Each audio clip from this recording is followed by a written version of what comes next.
بسم الله الرحمن الرحيم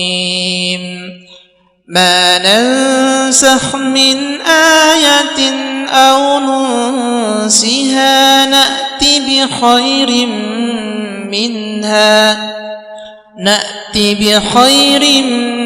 منها أو مثلها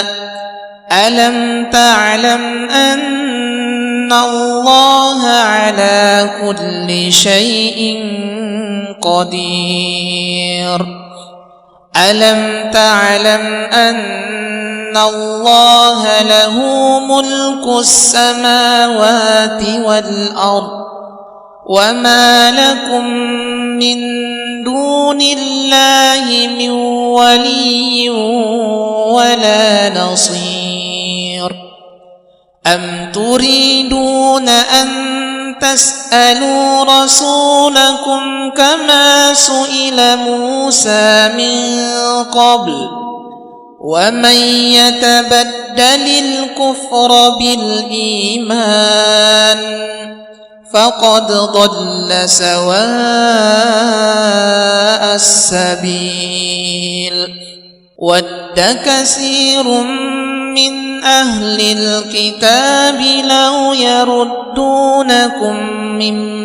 بعد إيمانكم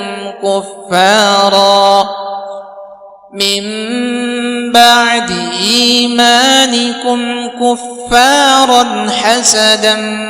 من عند أنفسهم من بعد ما تبين لهم الحق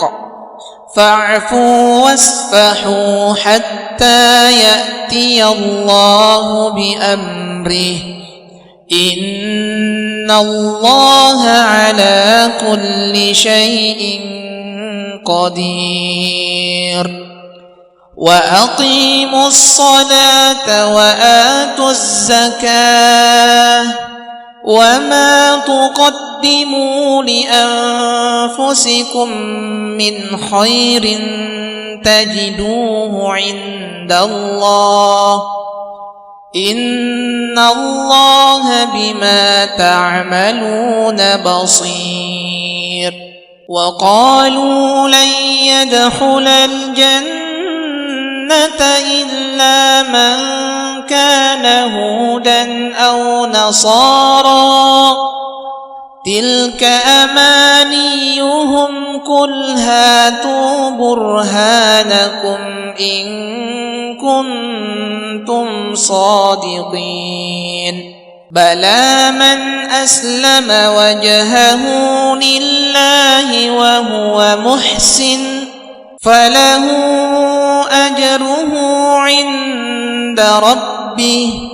ولا خوف عليهم ولا هم يحزنون.